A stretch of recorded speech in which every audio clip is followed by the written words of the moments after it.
Hello everyone, माझं नाव श्रद्धा जालिंदर साठे।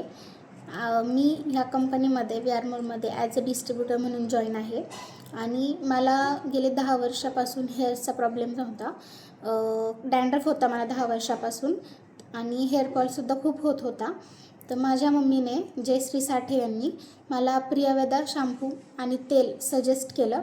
तर मी तेल ऑइलचा फीडबॅक देते की माझा जो डॅन्ड्रफ होता 10 वर्षापासून तर तो माझा 100% गेलेला आहे आणि हेअरफॉलसुद्धा 90% माझा कमी झाला आहे आणि माझे केसन म्हणजे इथे टक्कल पडत आला होता। तर नवीन बेबी हेअर्स आले तुम्ही बघू शकता। तर त्यासाठी मी थँक्यू बोलते मम्मीला की मम्मी तू मला हे प्रोडक्ट सजेस्ट केलं, त्यामुळे माझे केस गळती कमी झाले, नवीन हेअर्ससुद्धा आलेत आणि माझा डॅन्ड्रफ जो माझा प्रॉब्लेम होता सगळ्यात मोठा डॅन्ड्रफचा तो सुद्धा कमी झाला आहे। तर thank you so much mummy, thank you so much Vikas sir, Priya ma'am की तुम्ही एवढे छान प्रोडक्ट्स आमच्यासाठी काढले। तर थँक्यू, वी आर मोर।